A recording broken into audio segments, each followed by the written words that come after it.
All right, good evening. I'd like to call to order the Town of Haymarket Planning Commission regular meeting for Tuesday, January 19th, 2021. Roll call, please. Weir. Aye. Mason. Aye. Cottle. Here. Yannick. Here. Correll. Ayush is here by Zoom. Walker. Howard. Those are absent. All right, let's stand, please. Pledge allegiance to the flag and then observe a moment of silence. I pledge allegiance to the flag of the United States of America and to the republic for which it stands, one nation, under God, indivisible, with liberty and justice for all. All right, moment of silence, please.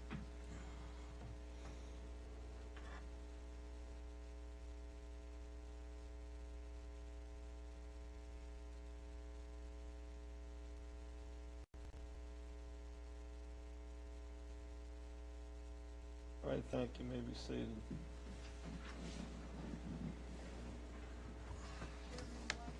Quick reminder, as you're sitting on the dais, if you will unmute your computer when you're talking, then everybody on Zoom will hear you. If you forget, I'll ask to unmute or unmute. All right, first thing is citizens' time. If there's any citizen that would like to come and address the planning commission, step up, give us your name and address. We'd love to hear your comments.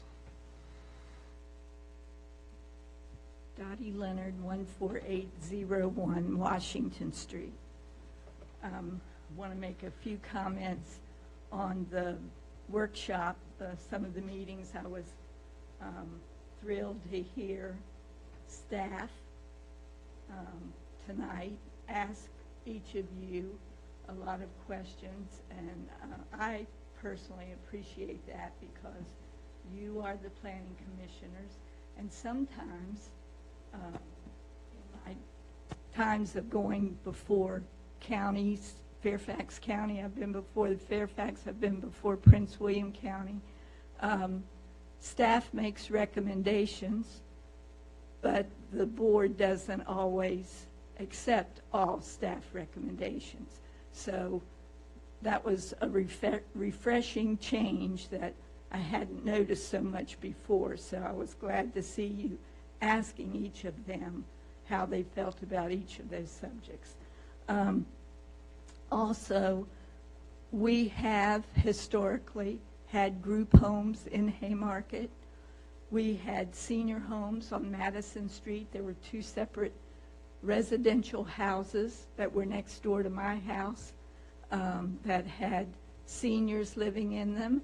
And when I moved out of my house and sold it, there was someone who continued a group home for some elderly people, so it wasn't an allowable use. And I do believe it was something like a maximum of 3 to 4 per house, but it was an approved use. They did have ramps for the seniors, and the seniors would just come out and walk up and down the street, some of them, but they were two of them were a sister and cousin to our own town attorney at the time. So it was a use that was allowed for many years on Madison Street. And as far as people limiting to 3 or 4, I think that would be controlled by the bedrooms or the space or the parking.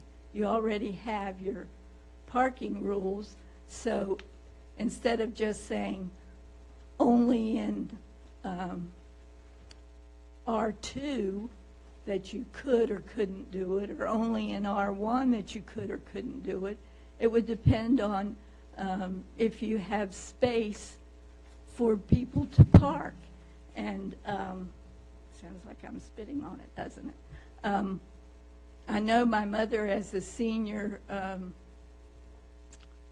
had in Fairfax County and in Frederick County.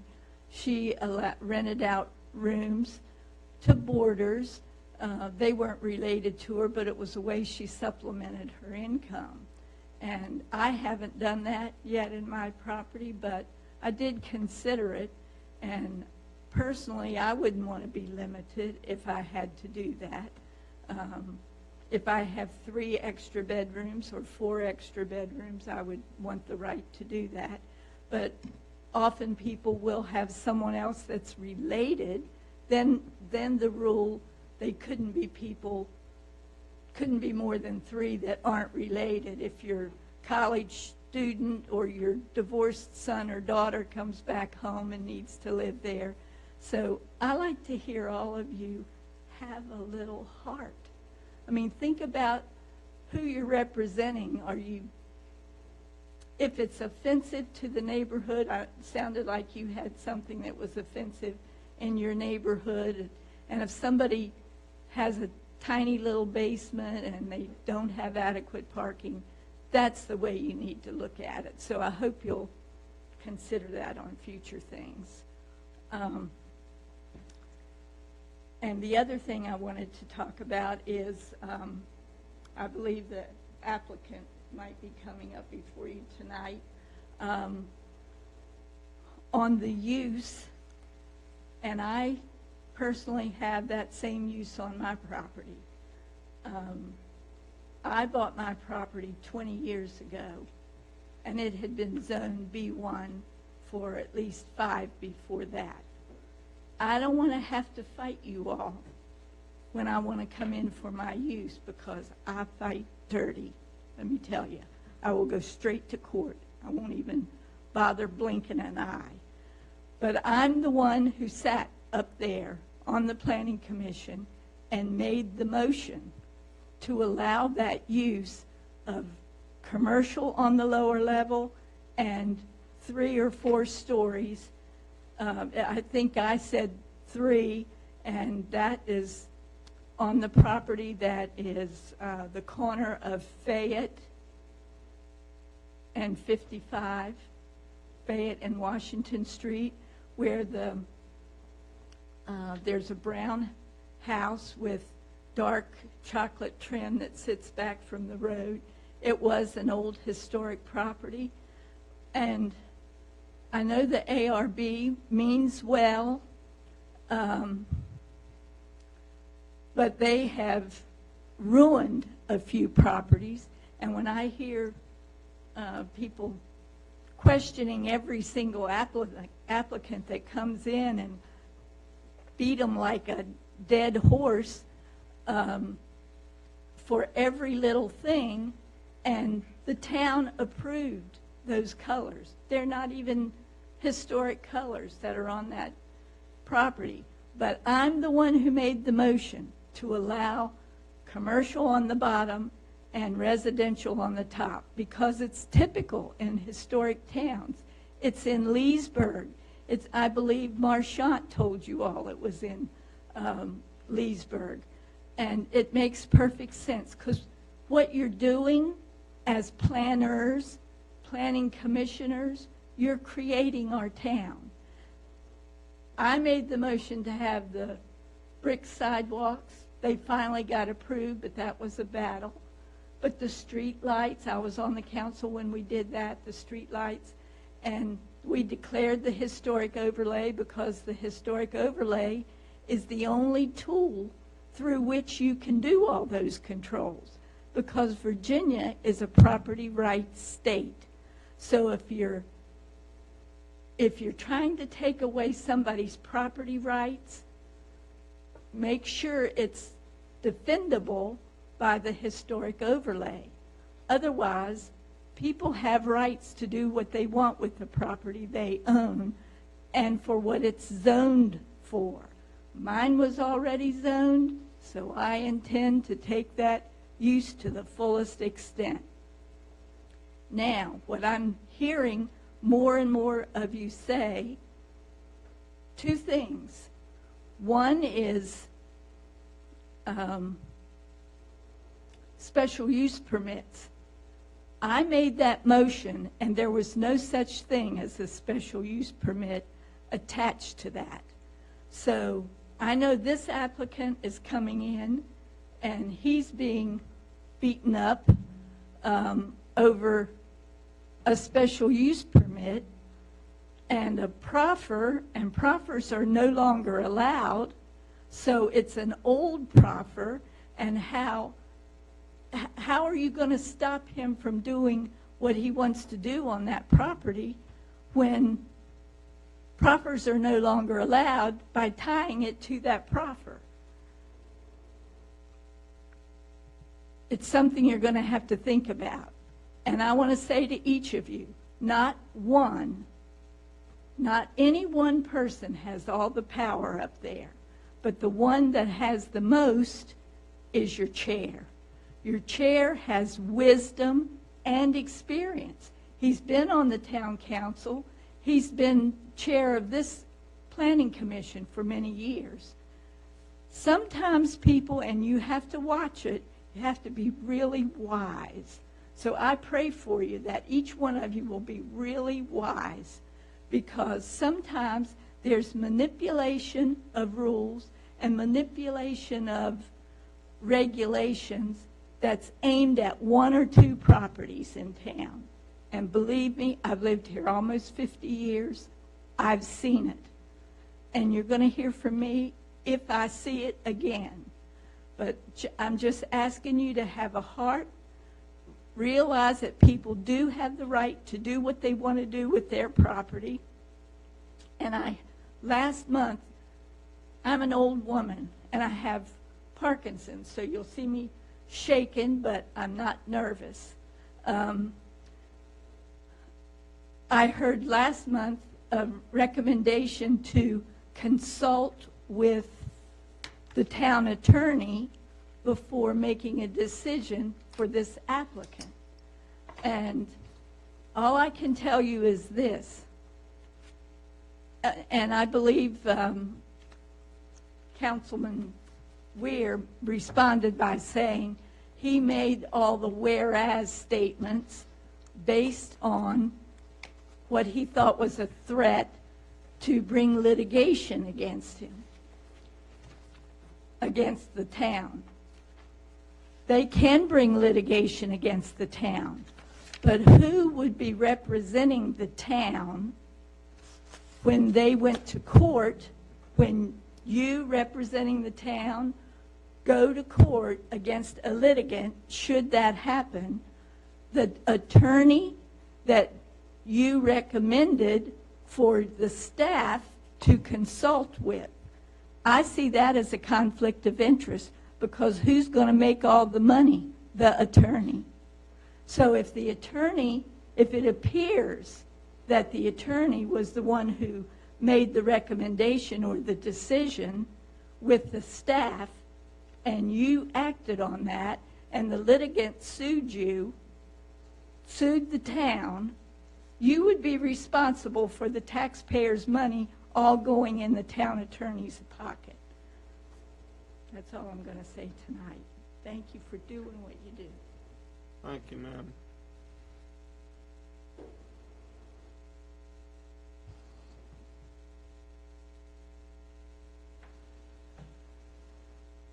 All right, thank you, ma'am. Anyone else like to address the Planning Commission? All right, seeing none, we will close citizens' time. Roman numeral 4, minute approval. Do I have a motion to accept the work session minutes dated December 21, 2020 at 6 p.m.? So moved. Do I have a second? Second. Any discussion? All in favor, say aye. Aye. All opposed? All right, Planning Commission regular meeting minutes, December 21, 2020 at 7 p.m. Do I have a motion to accept the minutes? So moved. All right, do I have a second? Second. All right, any discussion? All right, all in favor, say aye. Aye. All opposed? All right. Roman numeral 5, agenda items, consideration of SUP 14600 Washington Street. family. Just 1 second. Okay, so tonight we have the consideration of SUP 14600 Washington Street for the 30 condominiums at the QBE property. We had a discussion last month to discuss the resolution that was drafted. This did go to the town attorney. Martin Krim is here tonight. He is in the upper left-hand corner on our screen, so if you guys have questions, or if he has anything he needs to share with us, we will get his input as necessary. So if following along, we are on packet page 30. I'll give you guys just a second to get there.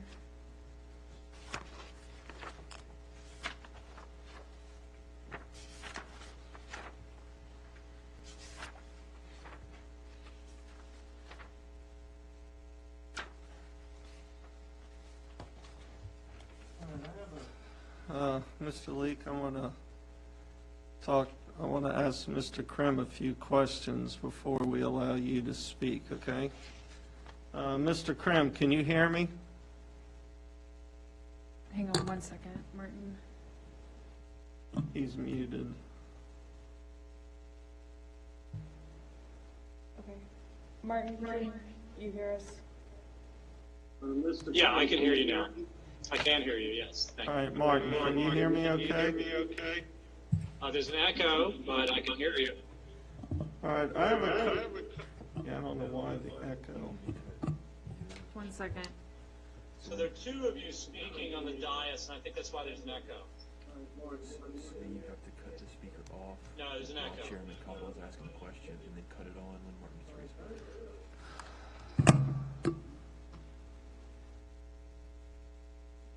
Hold on 1 second, guys. Okay, he's just gonna be on my Any screen. better? Okay, so can I ask the question and you relay it? Is that how we're going to do it? Yep. All right, I have two main questions. First of all, is the proffer with Prince William County or is it with the town of Haymarket? With the town. Okay? And what is the rationale for saying that? The town has zoning jurisdiction over the entirety of the property. At the time that the property was sold to HPG, it was owned by Prince William County School Board. It was partly in the town and partly in the county. We did, as part of that sale, a boundary line adjustment to bring the corner of the property that was outside the town limits into the town limits. And at that time, the entire property was subject to town zoning authority. All right, and then the second question, does that proffer have a sunset clause as long as certain parameters would be met? So the different provisions of it have different kinds of limitations on them. The one for the ball fields, which is most at issue here, does have a provision that if the ball fields are not used for a period of time and the property owner gives us a notice and nobody comes forward within a year to rent the ball fields, then that proffer can be eliminated. The ball fields can be reused for some other purpose. So the follow-up question then, is it the town that determines the use of the ball fields or is it Prince William County Parks and Rec? I can't hear. The town has the right to come in and rent the ball fields if there's nobody else using them. Currently, the Parks and Recreation Department of the county has a lease. So if the county decided they wanted to terminate the lease, then it would automatically kick over to the town? Let me get the exact language here of the proffer. So the recreational field use proffer from August 1st, 2013 says that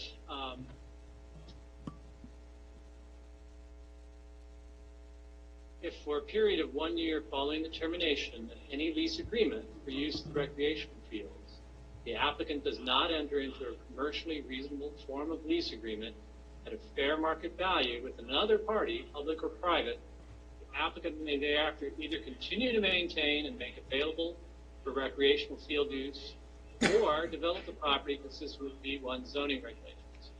The 1 year period shall begin on the date written notice from the applicant is received by the town of Haymarket stating no lease agreement for the recreation fields exists. So in other words, it wouldn't have to be either the town or the park authority. It could be a third party, a private or public, who is leasing the ball fields. Does that answer your question? So, for clarity, if Prince William County Parks and Rec went to the applicant and said, hey, we want to cease using the ball fields, then a public or private entity could enter into an agreement at fair market value. Correct? Correct. That's right. And then if no one came forward, then it would sunset, correct? Only if two things happen. One is that the owner of the property gives 1 year's notice to the town, and that nobody comes forward to rent the fields at fair market value. All right, next question. Can that 4.51 acres be adjusted to different places on the property, or does it have to be in its existing location? Illustrated on the Exhibit A that was attached to the proffer, I didn't hear unless that. the proffer is amended by the town council. Can you repeat that? So there was an exhibit that was attached to the 2013 proffers that showed where the ball fields were, and the proffers say that applicant will maintain and make available for recreational field use approximately 4.51 acres adjacent to the existing school building as illustrated on the attached Exhibit A. So you have to look at Exhibit A, and it shows you exactly where those fields are.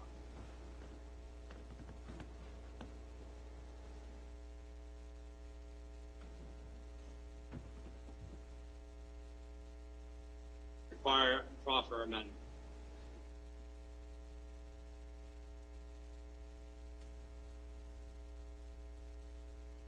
And that applies to either B1, which is by right, or the SUP, correct? I don't understand your question. What does what apply to B1 and SUP? So let's say they didn't want to build condos. They have certain by rights where they don't need an SUP. So that proffer is tied to that land regardless of what it's zoned for by the town of Haymarket. That's correct. The proffer restricts the use of the ball fields regardless of whether the applicant wants to create a by right use or is applying for a special use permit to use the property for a special exception. All right, and then the last question, so just for clarity, let's just say for talk's sake, Prince William County Park Authority tomorrow sends a letter to the applicant, we no longer want to use those ball fields. Then the town could enter into an agreement at fair market value.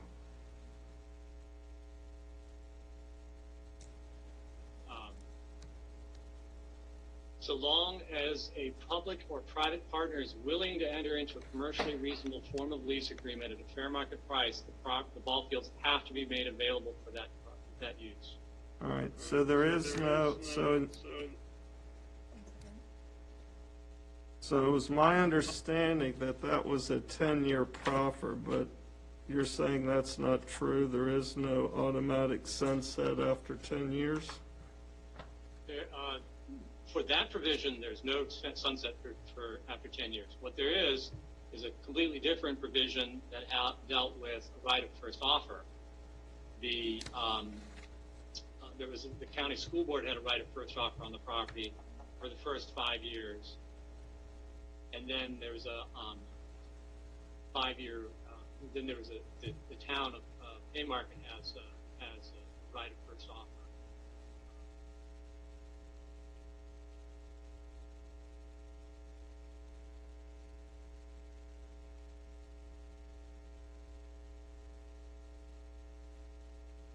Is there any way we could get all that in writing from him, or do we already have that in writing?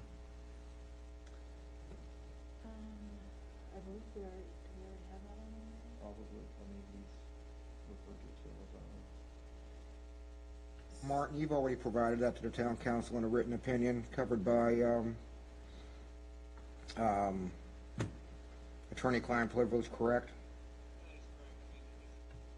The proffers, I can throw that up on my screen right now if you like. Would that be helpful? I have no need for them. Mr. Chairman? I couldn't hear what he you said. should see that. He's offering to put the proffers on the screen. I think it'd be helpful. Okay, so that's a yes, all right. Share screen. Host has disabled participant screen sharing. You'll have to enable me or make me a co-host.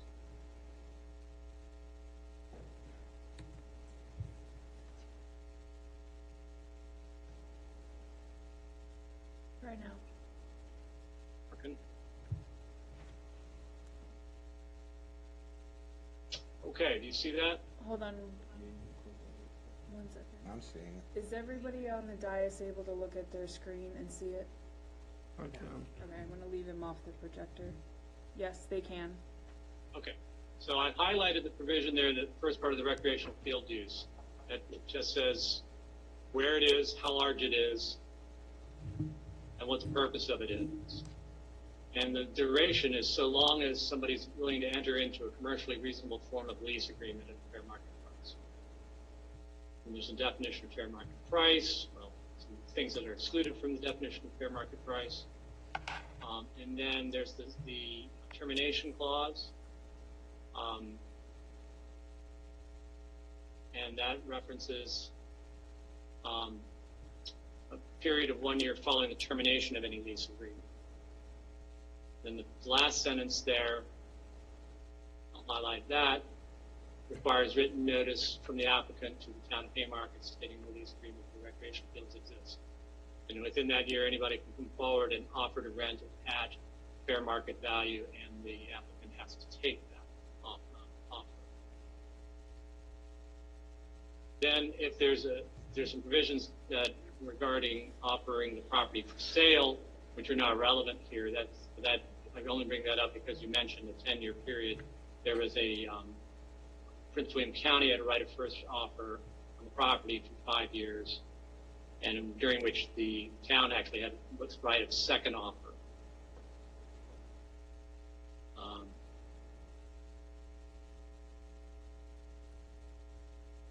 Then there's another issue there. It's again not relevant here today, but there's a right to enter into if they offer the property for sale, then the town has a right to enter into a lease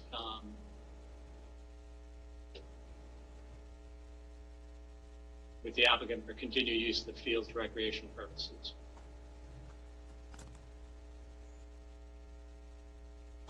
Those are no longer relevant.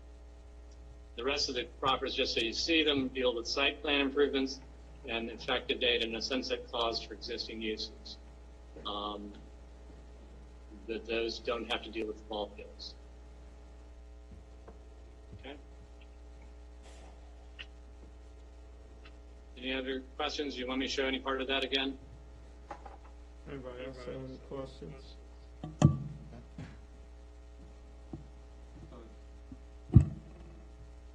The part about where the town can rent, it looks like fair market value or $5,000. Is it the lesser value?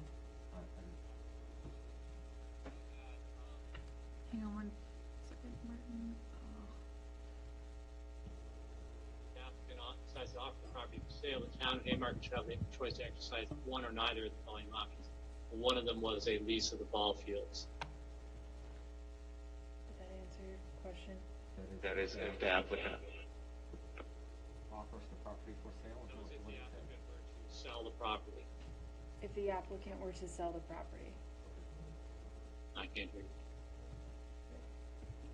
But if the applicant sold the property and the town didn't lease it for fair market value, the proffer goes away with the sale of the property?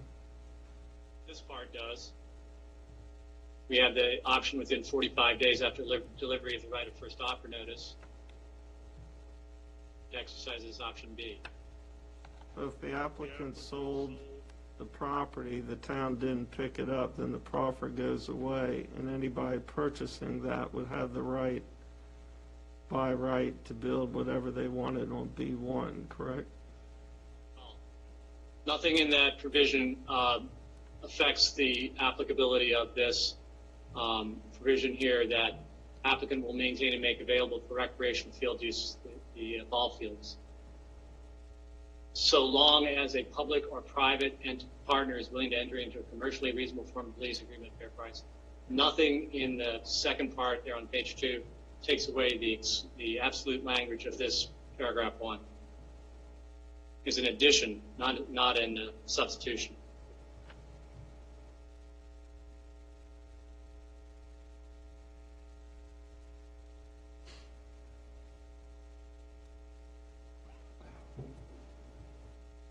All right, my questions were answered, at least initially. Okay. Should I stop sharing? Is that all right? Yes, please. Okay. Okay, so give me 1 second, everybody. Martin, back on you. Okay, so the resolution that is in the packet, this was sent to Martin for review. I spoke with Chairman Cottle, and if you look at the resolution on page 30, his recommendation was to strike everything below the paragraph that begins with, whereas the proffers include a commitment to maintain and make available. So his recommendation was to strike everything below from the original resolution. After discussing with the attorney, it was recommended that we do leave some of those items in there, however, that we may strike the whereas that deals with the traffic. Which one? Top of page 31. Top of page 31. So at this time, I would recommend that if you guys have questions for the applicant, you may ask them. If you have questions for the attorney, questions for staff, myself or Chris, we can answer them. But if you guys would like to further discuss the resolution and the application, now is the time. I would like to hear give the applicant 10 minutes to address the planning commission, since he's taken the time to come out while we have the town's attorney here. Okay. If you will give me 1 second to get a mic on him so that everybody can hear him. Okay. Well, I have to turn it.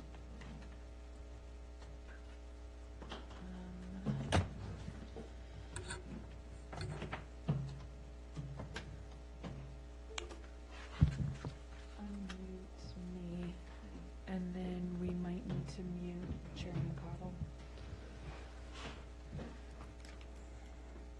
Mr. Leek, if you'll just speak right into that mic, best you can, thank you. Is that a USB-C cord kind of for your phone? Just USB. I mean, on the other end, is it a C? It's a lightning. Oh, so Nope. right, it's an iPhone. Thanks. The battery's about to die. Oh, sorry. Sorry. I have one in my car for if you get an Android. I do. Yeah.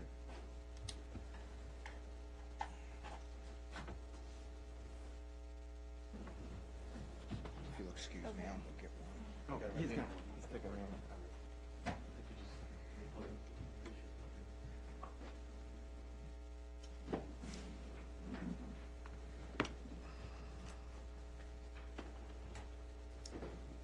Okay, if you guys are ready, we'll let the applicant go ahead.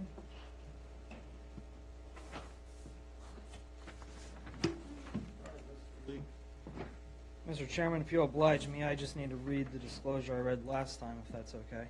Sure.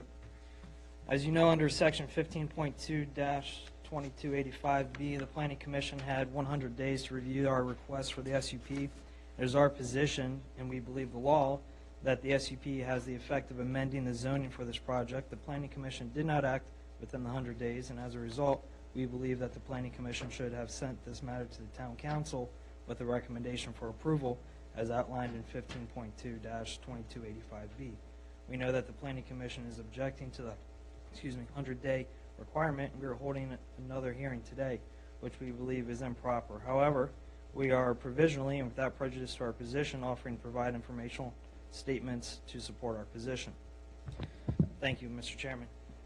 This evening I come to you for the second time in regards to this SUP. As you probably remember, back in July, we had asked for a deferment of the SUP. In August, there was some, we were not at the August meeting, and then in September it was deferred. October you didn't have a meeting. November you deferred it, and then we met for the first time to discuss the actual SUP at our last time in December.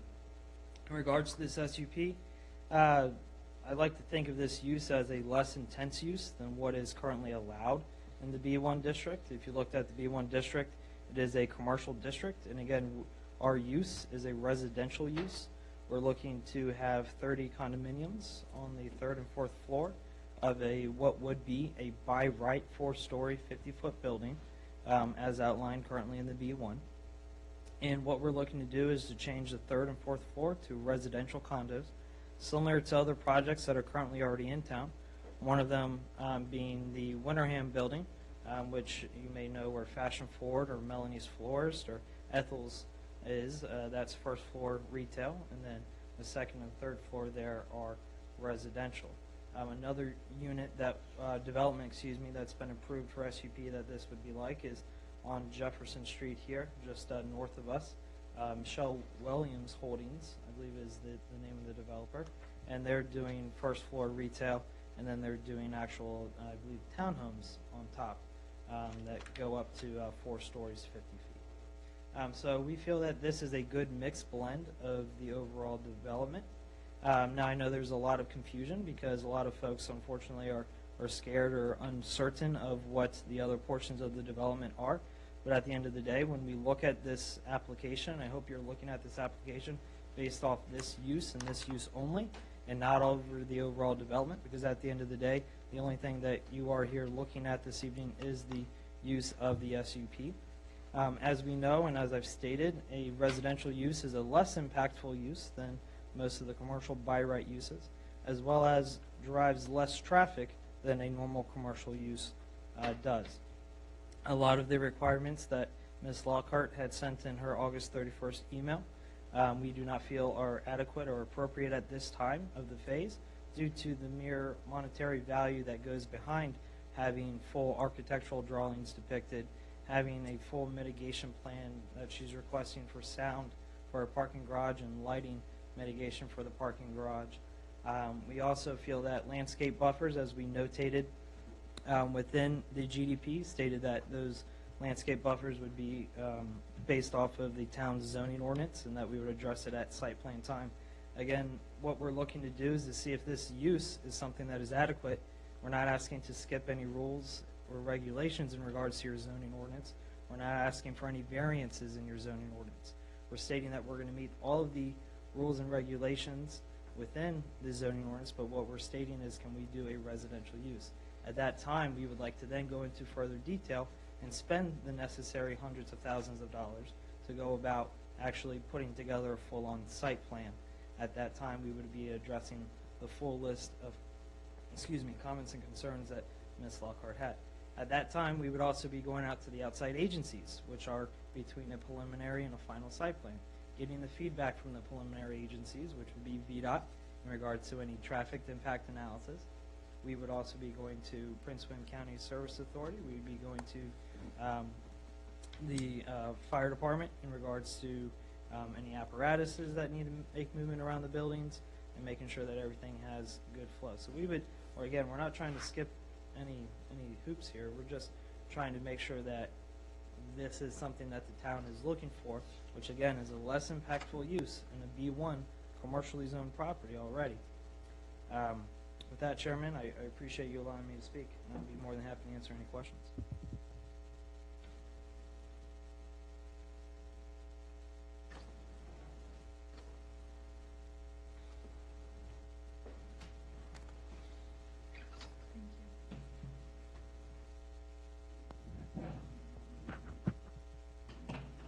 So, Mr. Krim, question for you. Can you hear me? Yes, sir. All right. So a couple things. Here's my question. Hopefully I wrote it correctly. If the applicant proposed the building of the 30 condos not located in the 4.51, quote, illustrated attachment in the proffer, and they wanted to apply for an SUP, it would be permissible on this piece of property, correct? I'm hearing an echo. Chris, can you mute? Because I think I'm hearing the echo from your computer. All right, so you were starting to say a question about 4.51 acres for the ball fields? Right, so my question is, sir, if the applicant proposed the building of the 30 condos not located in the approximately 4.51 acres adjacent to the existing school building as illustrated in the attachment to the proffers, in parentheses, the ball fields, they would be able to move forward with an SUP provided the SUP was granted. Is that correct? So really what we're talking about is that actual 4.51 that's in the proffer, not the rest of the property. There are two issues there. One is that there's a proffer that requires the continued use of the property for ball fields until the use has been discontinued for a year or longer after notice to the town. And then there's the question of an SUP, whether the SUP should be granted pursuant to Town Code Section 58-1.7. No, I understand. That's my point. There's two separate things here. There's the 4.51 acres is a separate issue from the SUP if they requested an SUP that did not encompass that piece of property, correct? Correct. Okay. That answers my question. So it's not the SUP per se, although it have to be granted, it's where they're proposing to build it. Martin said both. That's not what I heard him say. How can you legally prevent somebody from building on their property if it's outside that 4.51 acres? You'd have to have the special use permit granted by the town council. No, I understand. That's a whole different category than they can't do it. Okay. Right? You can't do it by right. You can do it with the special use permit. I think they're saying the same thing. Correct. But the B1 by right, they could build whatever's in our B1 ordinance outside that property. Without council approval, that is correct. They Okay. would have to go through a site plan. Correct. But through the normal channels. But I think it's, unless I'm reading some of the commissioners, I get the feeling some of the commissioners think they can't build anything on that property because of the 4.51 acres. And that's simply not true, correct? Okay. Yeah, that's not correct. No, there's the 4.51 acres is restricted due to the proffer. Then any special use, special exception can be built only with a special use permit. And then if you have a by right use that's outside the 4.51 acres, it just requires site plan approval.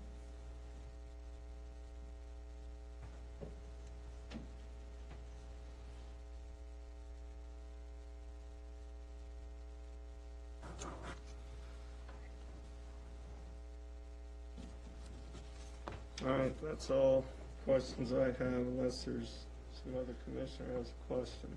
So as a new commissioner, I just want to make sure I understand. So, oh, sorry. Yeah, sorry. So as a new commissioner, I just want to make sure I understand. So as long, if he's talking about building on the 4.51, in that land area, then he would not be able to issue or ask for a special permit, right? Because of that's prohibited by the proffer. But if he's building outside of that land area, then he can ask for a special permit. Is that what I understand? That is correct. Well, he has asked for a special use permit for this use on the 4.51 acres, and the proffer has been denied. So I think that question would be better directed to the applicant, is why they're continuing to apply for something that can't be granted until the proffers are. Well, I think you answered my question, because that's what I was trying to glean, whether or not why we even entertaining it if it can't be, if the proffer, restricts you from doing it in that area. But I think you answered my question. But they could seek, let me see. But they could seek an SUP for any property outside the 4.51 acres. Right, and that would be considered on its own merits. Correct, okay. May I ask a question? So, a question to the applicant, knowing full well that the proper amendment has been denied, why are you asking the planning commission to consider the SUP on the restricted 4.51 acres? Yes, sir. Thank you for asking that. So as your attorney has informed you this evening, that pretty much what ends up happening is we have about the county with the lease with the county expires August of 2023. At that time, the county, and we had tried to amend our lease, and that's why we were going through the proffer application to re-sign a new lease with them. If that lease ends, then the 1-year mark starts for commercially reasonable form of lease, which I'm not sure if anybody knows what a commercially reasonable form rate would be, but it's about $1.50 to $2 a foot, and 4.5 acres is 180,000 square feet. At 180,000 square feet at $1.50 rate, that's $270,000. So, generally speaking, and using common sense, I don't see that someone would actually want to enter into a lease of that commercially reasonable form rate. And so, with that being said, we are seeing, and with our attorney's opinion, is that the proffer will most likely be expiring in August of 24, and then at that time we would have the SUP already in place. As an SUP can have a sunset clause if you choose to put one on there. Now, normally speaking, you don't put a sunset clause on an SUP like a residential dwelling, because at that time you would be evicting somebody to tell them to get out of their house. You can put a sunset clause on an SUP for a religious assembly, as one was recently before you, or as a drive-through or something along those lines. So to come around and answer the question is, it's with our attorney's opinion, as well as our opinion, that this proffer will go away at some point, and at the point that it goes away, we would like to be able to build the residential condominiums there.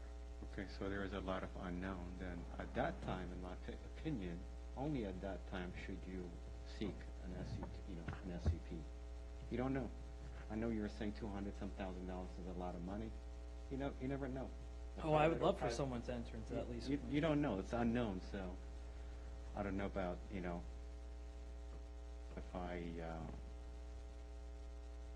that rationale. If it doesn't make sense to me, in my personal opinion. Understood. To be honest, That's fair.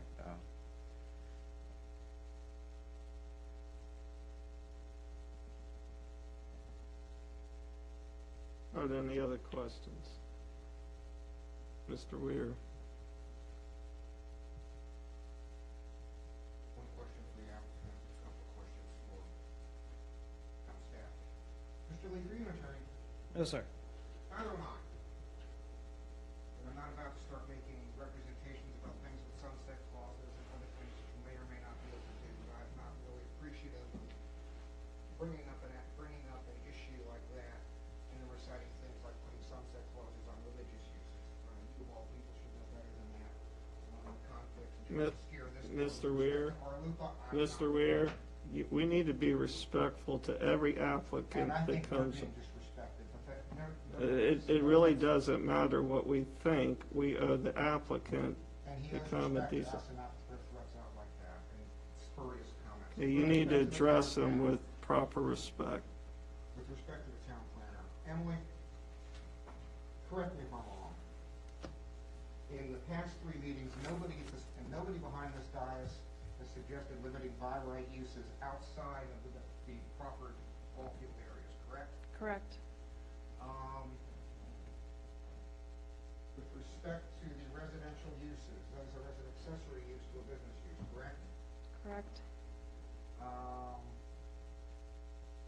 In similar to best practices, the review of an SUP such as this needs to be done in context with the remainder of the property and its highest and best use if undeveloped, correct? Yes, that is common practice. In your opinion, would an answer to all of the issues that you have raised be necessary to conduct a comprehensive review of this project, and absent a response to at least a majority of those questions, would a comprehensive review of the SUP be possible? If an answer to a majority of those questions were provided, a comprehensive review could have been completed. However, we had missing information on how all of the residential units would have been parked and concerns specifically for the residential units. Last but not least, since at least 2010, there's been a policy in place that, to my knowledge, has not been revoked, but will be a matter of discussion here shortly with respect to external review by external agencies, which requires that prior to submission. Is that correct? Correct. Okay. We've spent 3 months fooling around with this. Mr. Chairman, I'm going to offer a motion.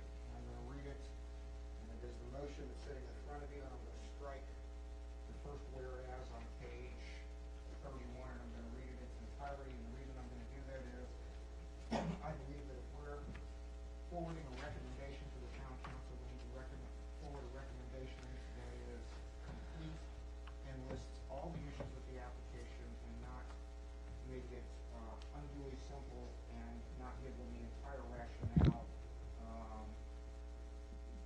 for the process that's occurred over the last 7 months, 8 months. And the resolution goes as follows. Whereas the Code of Virginia empowers the Haymarket Planning Commission to review land use applications to ensure the health, safety, and general welfare of the public, and whereas the town has adopted a zoning ordinance codified as Articles 1 through 14 of Chapter 58 of the Town Code of Ordinances for the purposes of promoting the health, safety, and general welfare of the public, and of further accomplishing the objectives of the Code of Virginia, subsection 15.22200 and 15.22283, and whereas the Code of Virginia provides that a zoning ordinance may include provisions for the granting of special exceptions, and the governing body of any city, county, or town may reserve unto itself the right to issue such special exemptions, and whereas the Supreme Court of Virginia has consistently held the exercise of that power to be a legislative rather than an administrative act, a fortiori, the decision of the legislative body when framing its zoning ordinances to place certain uses in the special exception or conditional use category is a legislative action. Board of Supervisors of Fairfax County v. Southland Corporation, 224 VA 514-295 SE 718-1982, and whereas the Haymarket Planning Commission has reviewed SUP 2020/002 for 30 residential condos at 14600 Washington Street, and whereas on December 7, 2020, the Town Council denied rezoning number 2013058, requesting an amendment to the proffers for the former Pace West School property, and whereas the applicant has not fully complied with the condition of the proffers, inasmuch as it has not diligently pursued approval of a final site plan, the approval of which would have triggered further obligations to submit a work schedule and begin final site plan work, and whereas the proffers include a commitment to, and I quote, maintain and make available for recreational use approximately 4.51 acres adjacent to the existing school building as illustrated, close quote, and an attachment to the proffers, the ball fields, this commitment continues, quote, so long as public or private partner is willing to enter into a commercially reasonable form of lease agreement at fair market price, close quote, subject to termination after 1 year of non-use and notice to the town of such non-use, and whereas the applicant has not provided sufficient detail with respect to the uses delineated in the generalized development plan dated August 11, 2020, and special use permit plan entitled QBE Business Park dated August 17, 2020, and whereas the applicant has not adequately addressed questions regarding parking, and whereas the applicant has not provided buffers or landscaping around the proposed structure, and whereas the applicant has not provided buffers or landscaping along the road frontages denoted in the generalized development plan, and whereas the applicant has not provided adequate information regarding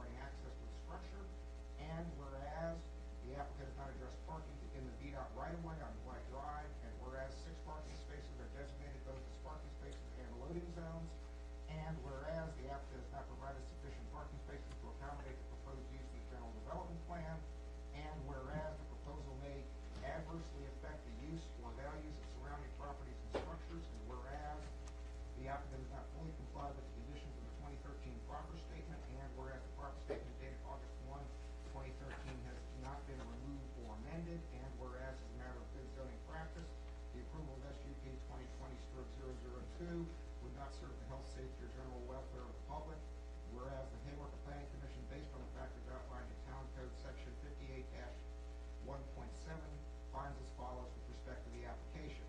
1, the factor of concordance with the official policies of an adopted comprehensive plan and with any specific element of such plan weighs against the application because the ball fields continue to be vital to the life and character of the neighborhood and the town as a whole, and the town's comprehensive plan calls for the area of the ball fields to remain public, and the comprehensive plan specifically identifies the full potential of the property as being a social, business, and recreational center for the town and adjoining area residents, so that this factor weighs against the application because granting it would eliminate the recreational center aspect of the property's full potential. 2, the factor of the proposed use not adversely affecting the use or value surrounding properties and structures weighs against the application because the ball fields provide a vital buffer between commercial uses on the property and the nearby residential areas.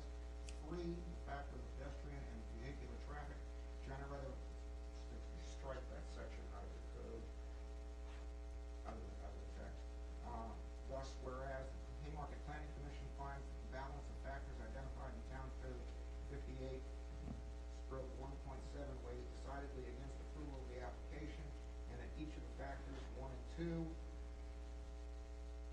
individually would suffice to justify denial of the application, and whereas the Haymarket Planning Commission finds the public necessity, convenience, general welfare, and good zoning practice weigh against the approval of the application, now therefore be it resolved by the Haymarket Planning Commission that in order to promote the health, safety, and general welfare of the public, it is recommended that the application for special exception detailed in SUP 2020-002 for 30 residential condos at 14600 Washington Street be denied. Second.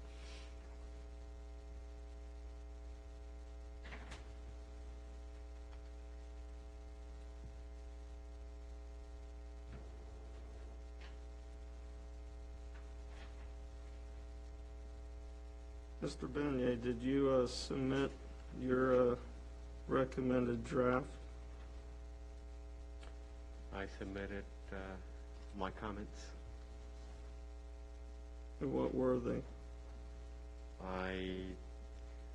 For the most part, I didn't have any issues with what's in the resolution. Or did you submit yours? I did not. I didn't have any problem with what's in place here. Well, that's not what was decided last time. There were issues with this. Do you support that recommendation, Ms. Lockhart, or the draft motion on the bottom of packet page 7? Let me go to page 7. Because that's the one you're recommending with the town's attorney. You said packet page 7? Correct.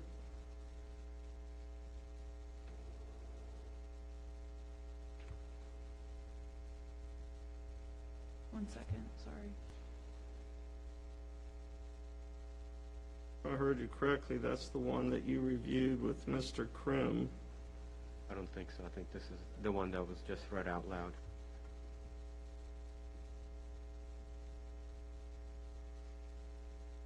On the bottom of 7, this was an original draft motion that was put forward for the project back in December.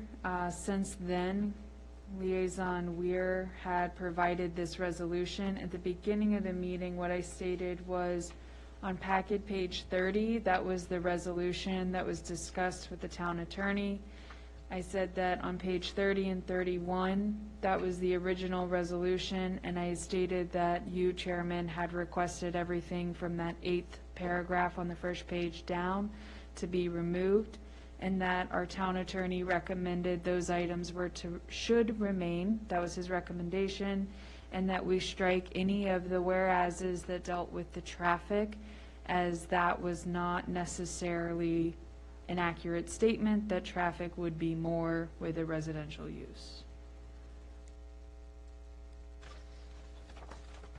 Ayush, did you submit your recommendations? You need to unmute. You're not gonna be able to hear you.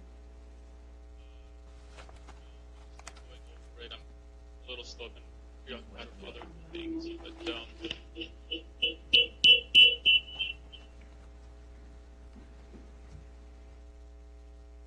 I didn't hear what he said. okay. I'm kind of in agreement with Mr. Weir here that a lot of no one's questioned whether or not his by right, whether or not he can use the properties he has for by right. It's a matter of why we're even discussing this when the proffer itself, doesn't allow for this to happen. So I'm fine with recommending it to the council with appropriate context for denial.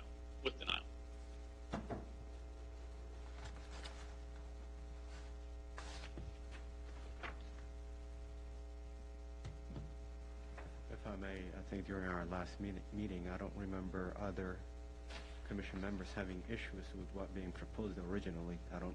That's correct. I didn't.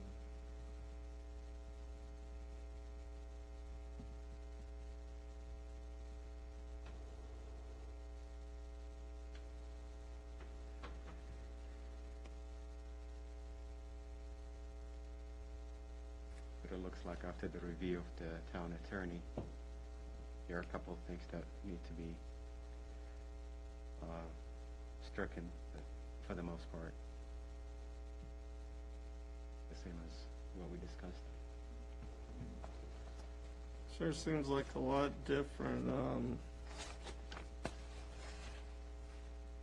discussion than we had. We said we all wanted to go home and talk about it. I think, to be clear, sir, and I requested that we have a work session because I didn't understand the context being new to the group to discuss it further. But from my perspective, in my opinion, it seems a little disingenuous to enter into an agreement and then come back and then want to change the agreement, understanding what the original agreement was. And so, especially now that we are being confronted with litigation, I think it's more than fair to put down all of the required statements to protect ourselves, protect the city. And that's my stance. I mean, I'm all for protecting the town, but like the last whereas on the bottom, or where it says, whereas proposed use may adversely affect the use or values of surrounding properties and structures. I mean, how do we substantiate that?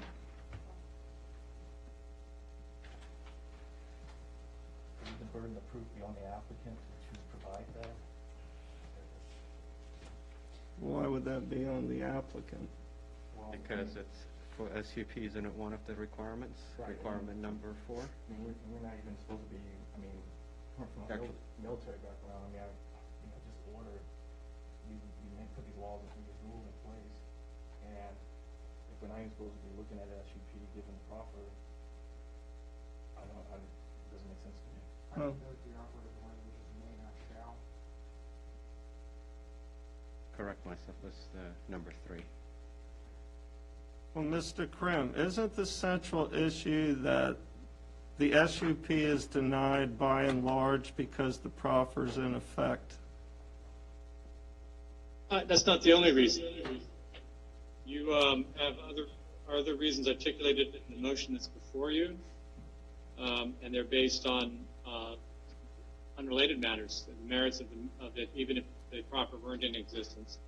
So assuming, as Mr. Leek said, that the proffer goes away at some point, these issues are still going to be grounds for denial if that's your recommendation to the council.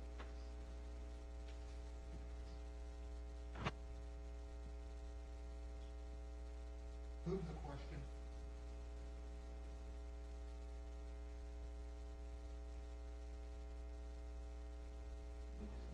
I move the question. So somebody say about it. A second. Chairman, Councilman Ware is calling for the vote. All right, let's vote. Ware,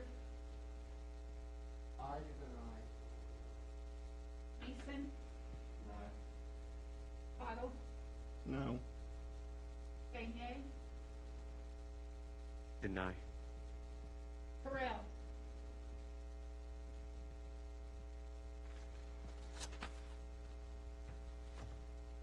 Ayush. Ayush, you need to vote, please. Sorry, one more time? I can't hear right now.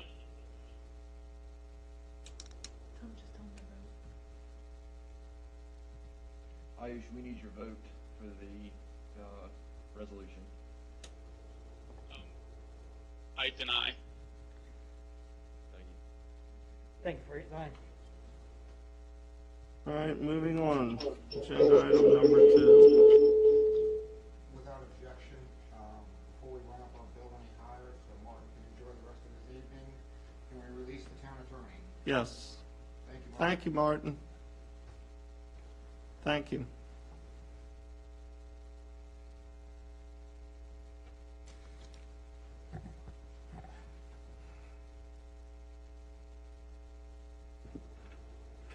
All right, McDonald's site plan for second drive-through. Yes, thank you. So we do have Jonathan Ritchie joining us tonight from Bowler Engineering. So Chris will be handling the Zoom. I'm just going to go through the application here quickly. So previously, McDonald's had applied for special use so that they could have a second drive-through lane. After some back and forth, they have come back in to update their site plan and move forward with this modification to the property. You will find, starting on packet page 32, my recommendation regarding the site plan. You will also find on page 33 the engineer's comments. Since this agenda has gone out, we have received our second submission and updates to these comments. So myself and the town engineer are currently working through those. You will find on package page 34 the beginning of the site plan.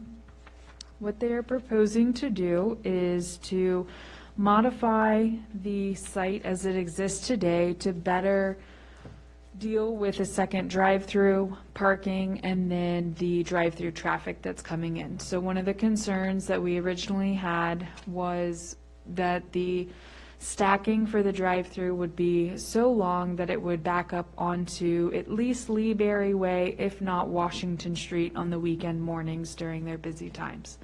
So what we have asked them to do, per a separate agreement with the property owner there of Food Lion and the town, was to close the first entrance. So on their proposed site plan, they are closing the first entrance.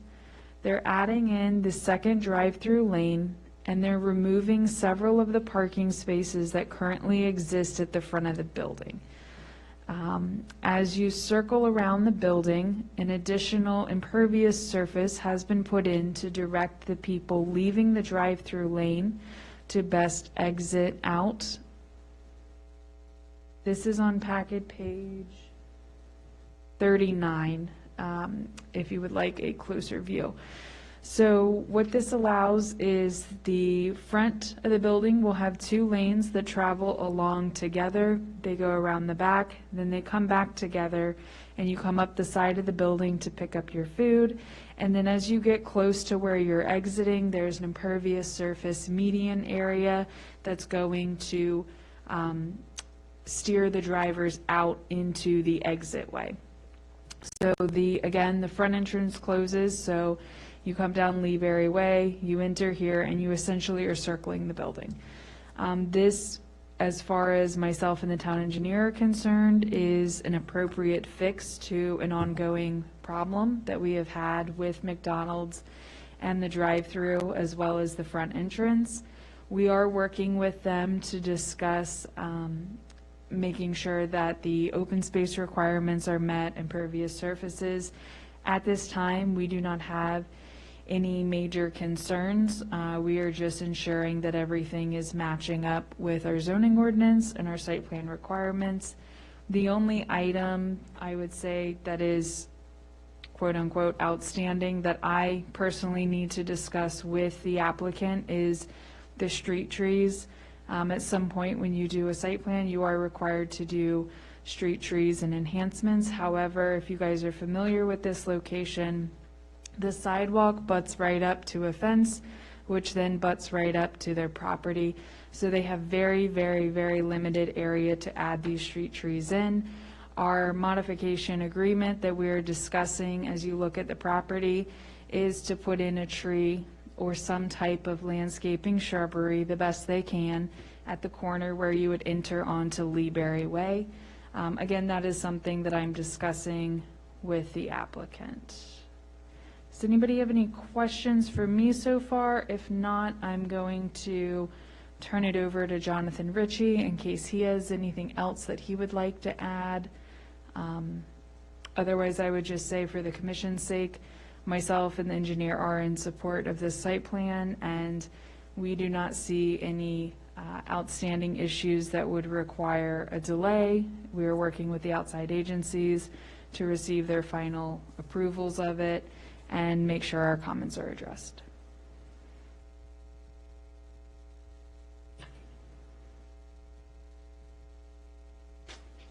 So I guess I'll go ahead and speak here. Any questions for Emily? But I'm Jonathan Ritchie with Bowler Engineering.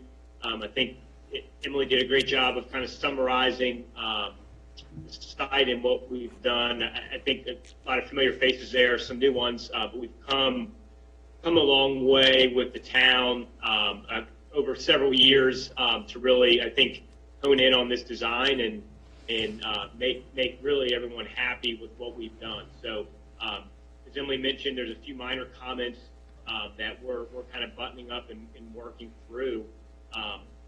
But she did a great job of summarizing, and if you have any questions, I'm more than happy to answer for you.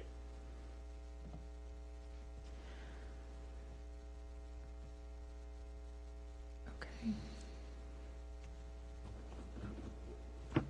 Do you have a question? I've got a question, I'm not sure. Mr. Ritchie or for the town planner. And it's actually more of a point of clarification for me. On page, one of the things I couldn't figure out was on page 39, where you've got the entrance feature. My interpretation of this, it's kind of difficult to determine, but do the entrance and the exit feature share a common access point? And is there a separation between the exit lane and the entrance feature, specifically in that area to the left of the arrow at the bottom of the drawing? To the left of the arrow. So The arrow marked as item, blow it up. 6. Correct, Okay. I think. So as I understand it, Jonathan, please correct me if I'm wrong, the entry and exit share this access point. As you were to pull in off of Lee Berry Way, there would be a striping along the stop bar. So you have the stop bar, and then there's a stripe that goes back.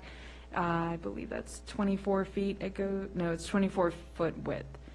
The stripe goes back, designating the entry lane and the exit lane there.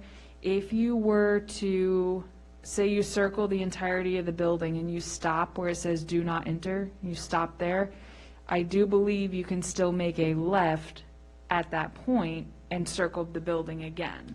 So you will not have a permanent median in that area.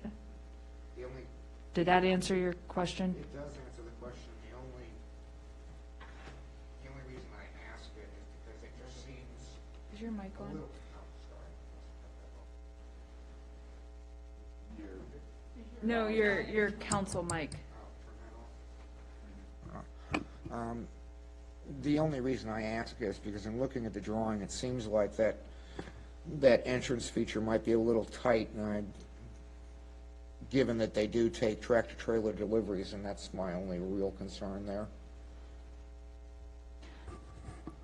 Jonathan, could you speak to the tractor-trailer deliveries and how that turn could be accommodated? Certainly. So the entrance there is 24 feet wide. It is it is one way as you make that immediate right turn.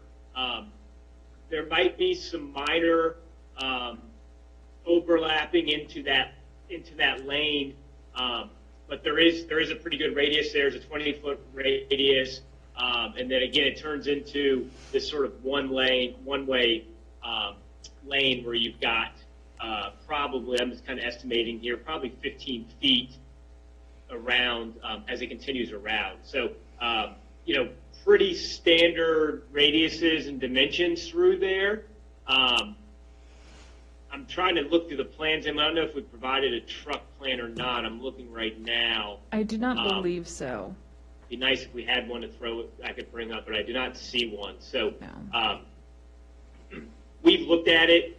We can certainly double check and go back and make sure we don't need any revisions before we get this plan formally approved. Yeah, if you could just confirm that prior to final site plan, that'd be nice. Thank you. Okay. Do any of the other commissioners have any questions, comments on this plan? I have no questions. No questions? Okay. I mean, I'm in favor, I think, in terms of mitigating the traffic or the of the patrons trying to access the. So the applicant can hear you. I was saying that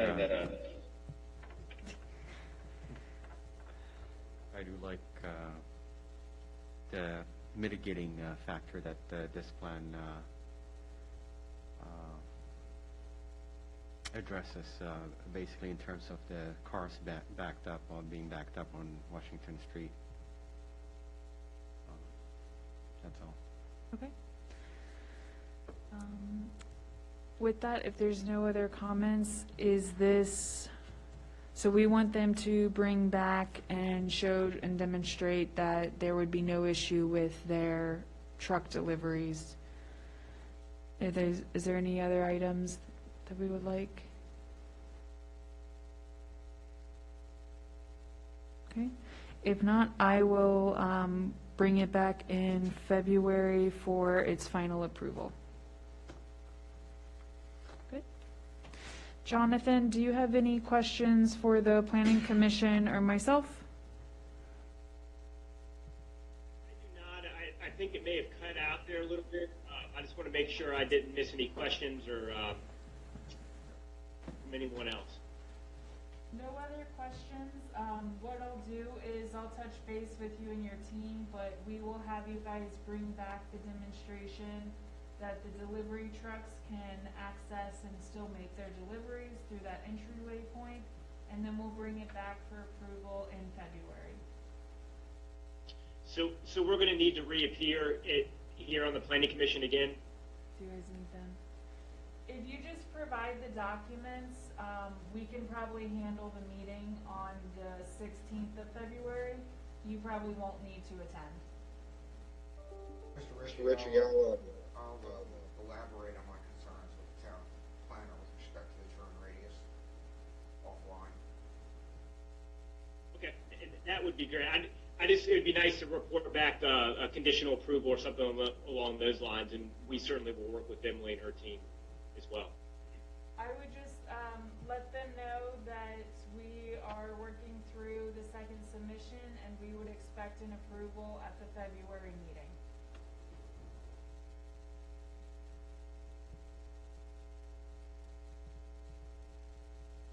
Did you say something?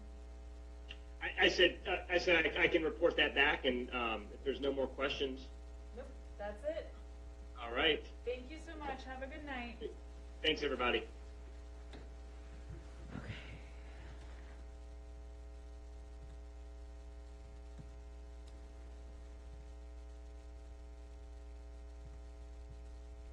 All right.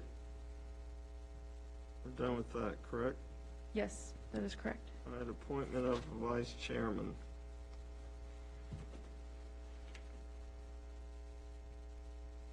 So it has come to our attention that we do not have a vice chairman. This is a position that we ask be appointed just in case, Chairman, you can ever make a meeting and we need somebody else to call the meeting to order. Otherwise, if we do not have a vice chairman, it falls on staff to call the meeting to order and then go through the process of having one appointed. So we figured this is just a housekeeping item and we could go ahead and get that taken care of.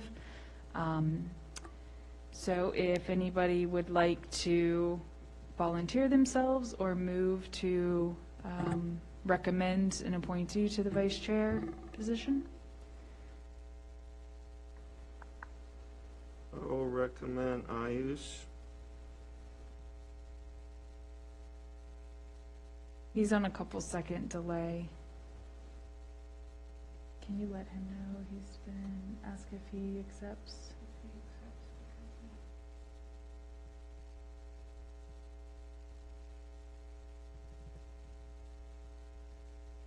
One second, technical difficulties. Do you accept the nomination as vice chair? I would rather not take on that role. Okay. Any other? Mr. Chairman, I would nominate Mr. Bayani.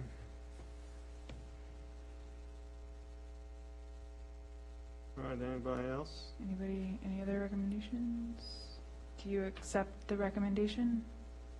I'm going to require a lot of hand-holding, but yes, I accept. Okay. And can we get a, do we need a vote on that one? I would think we would. I think we would need Yep. to do a roll call, yes. We'll do a roll call vote. Ms. Kim? Mr. Ware, Aye.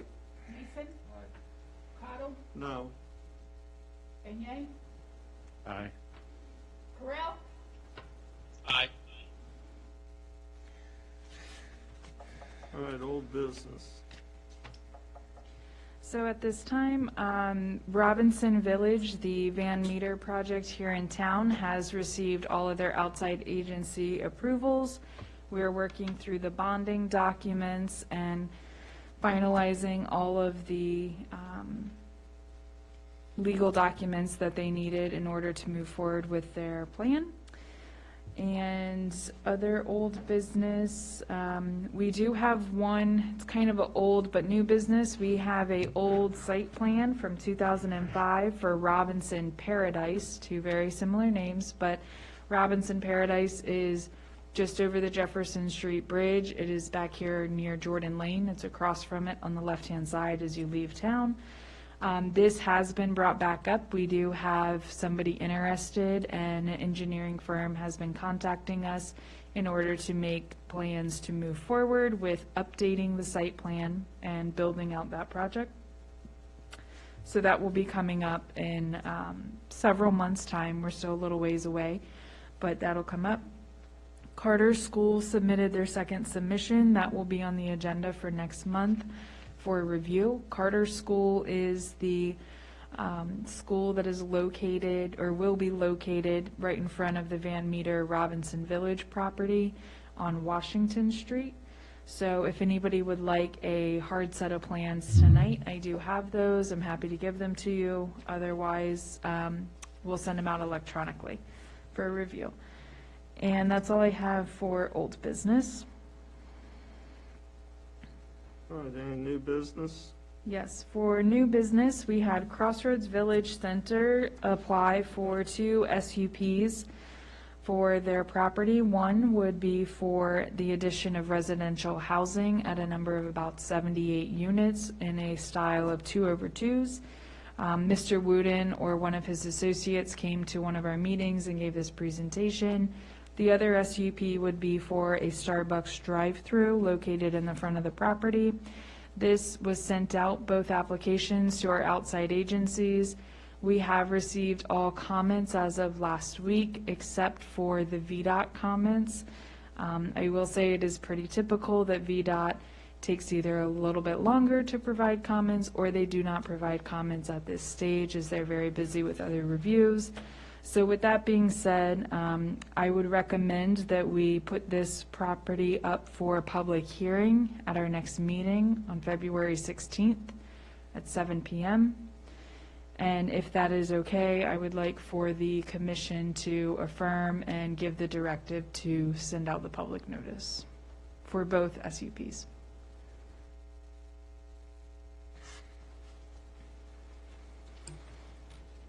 Is there an accompanying rezoning with that SUP?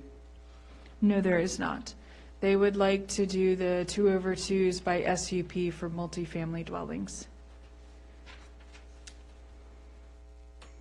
But we don't Is it- define, They might, hold on, they might have defined it as a townhouse use. Let me pull up the plan. yeah, it's all the devil's gonna be in the details on that one.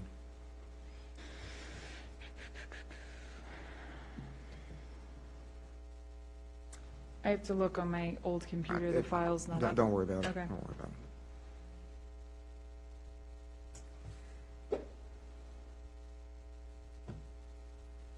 All right, ARB updates. Real quick, We have it. did we get a directive to do that public notice? Is that okay with everybody? No objection. Okay.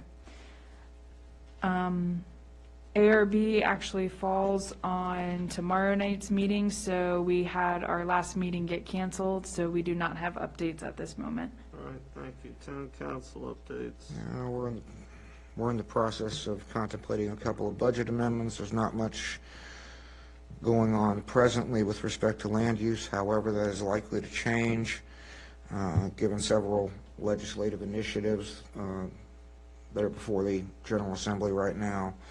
And we'll probably have significant input on that at the next council meeting. And we'll get back to you next month. All right, do I have a motion to adjourn? So moved. Do I have a second? All in favor, say aye. Aye. Aye. Thank All you. right. Emily, do you have a copy of that